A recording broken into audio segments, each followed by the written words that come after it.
Bonjour à toutes et à tous. Une nouvelle séquence aujourd'hui dans le cours. Comme d'habitude, un bilan sur le plan. Aujourd'hui, je vais faire fusionner ou traiter le petit 1 et le petit 2 du grand 2. C'est-à-dire, je vais continuer, persévérer dans la sociologie selon Émile Durkheim. Donc, je vais vous parler du désir, du droit et du devoir comme fait de société, puis ensuite du droit et du devoir dictés par la société. Et ce droit et ce devoir provenant et imposés par la société sont plus forts que les désirs. Voilà, ce sera la dernière séquence consacrée à Durkheim. Ce n'est pas l'heure du bilan, mais plus j'ai regardé un petit peu tout ce que nous avons fait durant ce cours qui va encore se dérouler. Mais là, je crois que vous avez peut-être des pistes, des clés pour essayer de comprendre ce qui se passe en ce moment durant cette période étrange. Retour à Durkheim, donc. Retour à Durkheim. En toute société, il existe des règles d'action qui s'imposent à tout individu. Et cet individu se sent plus ou moins obligé de suivre ces règles, plutôt plus que moins d'ailleurs. Et toutes ces règles, Durkheim les désigne sous le terme générique des mœurs. Tout dépend de la prononciation. Les us, les coutumes, les devoirs, les lois, ce que chaque individu pense et commet au quotidien. Durkheim considère que la morale du devoir se réduit aux mœurs, et qu'on peut faire de la morale une science. La science des mœurs, par exemple, précisément. Voici ce qu'il dit. Petite citation. Les faits moraux sont des phénomènes comme les autres. Il doit donc être possible de les observer, de les décrire, de les classer et de chercher les lois qui les expliquent. Voilà ici un principe même de la recherche sociologique. Les idées de devoir, de bien, et tous les sentiments moraux qui vont avec les idées de devoir, comme la satisfaction, la honte, la fierté, eh bien, toutes les idées de devoir n'ont pas seulement leur origine, mais aussi leur fondement dans la société. Donc c'est bien sûr la thèse sociologique de Durkheim. Si la société a institué les règles de la morale, c'est, dit Durkheim, elle aussi qui leur a communiqué cette autorité qui leur appartient. Chez Durkheim, la société dépasse infiniment l'individu. Pour comprendre ce qu'est un individu, il faut l'étudier dans la société dans laquelle il vit et de quelle manière il est déterminé, il est le produit de différents champs sociaux qui le traversent, qui l'ont nourri et qui font qu'il est cet individu-là aujourd'hui. Donc l'individu est totalement dépassé par la société, non seulement en ampleur matérielle, mais encore en puissance morale. Ce sentiment social, ajoute Durkheim,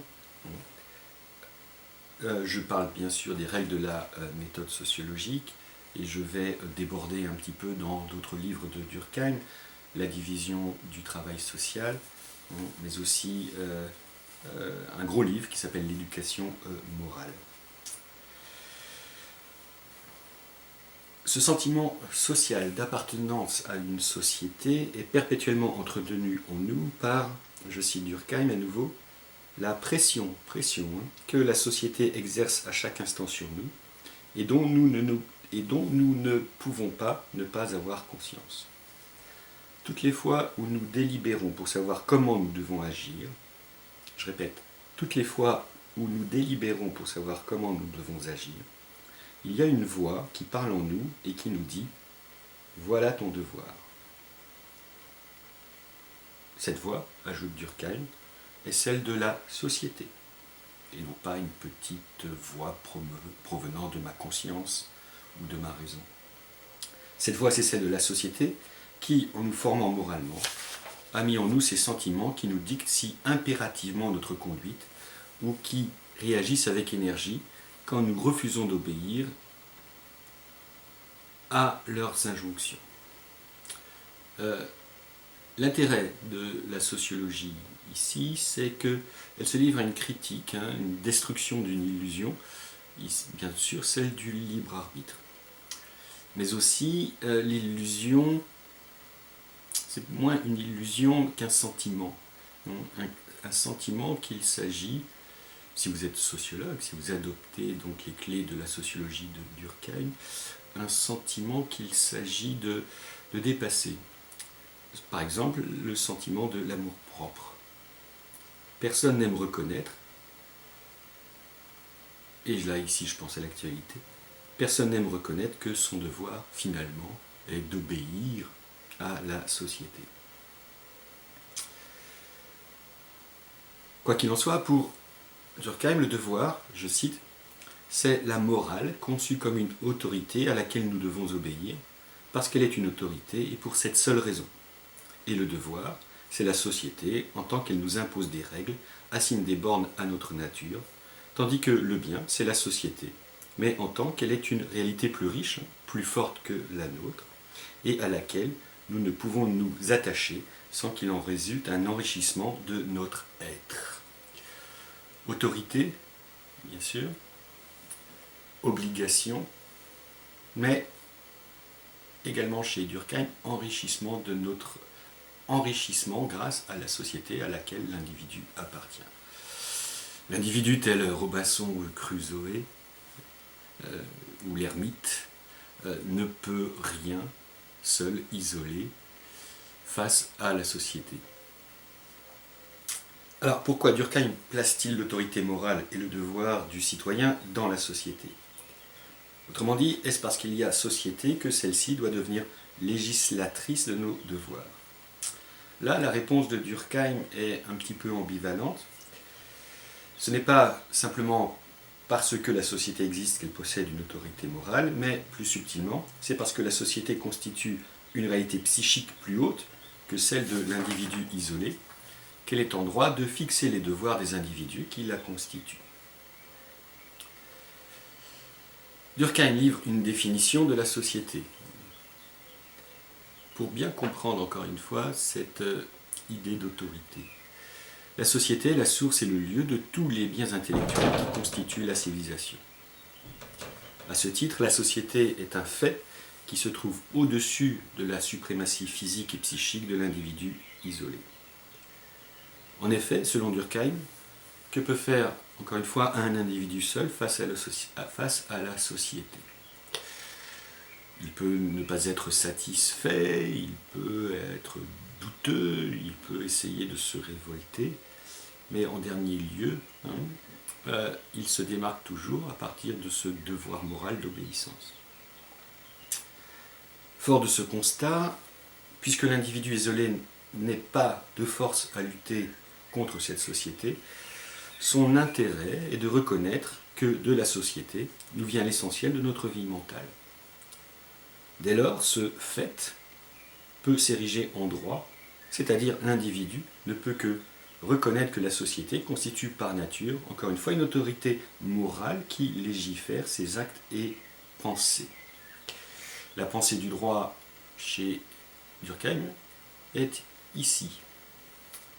Par conséquent, il est normal, c'est-à-dire c'est une norme normale au sens très fort du terme, une norme sociale, il est tout à fait normal que notre raison individuelle n'a de valeur qu'en fonction de la valeur de la raison collective, laquelle, encore une fois, est la norme, et que Durkheim érige au rang de science. Puisqu'elle est science de la morale, l'autorité de la collectivité étend ses prérogatives et ses domaines dans tous les domaines sociaux.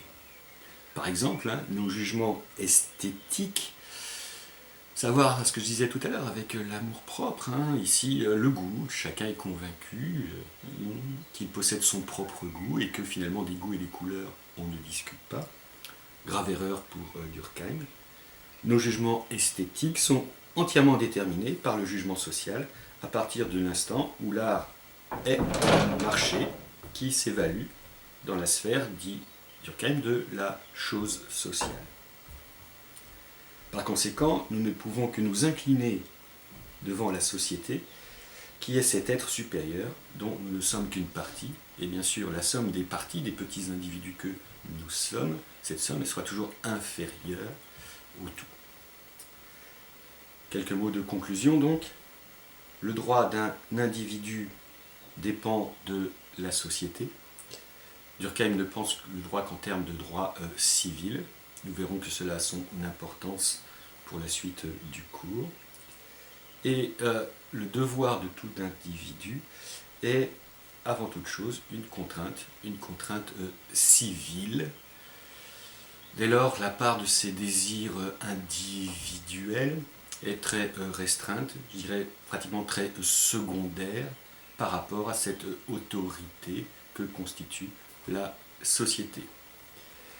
Voilà, la prochaine séance, s'il y a, nous emmènera ailleurs, un retour à Spinoza qui permettra, peut-être pas une critique, quoique, de la sociologie de Durkheim. Mais tout cela, bien sûr, c'est à vous de décider, de réfléchir à toutes ces questions. À bientôt. Je vous quitte en musique par le côté fenêtre.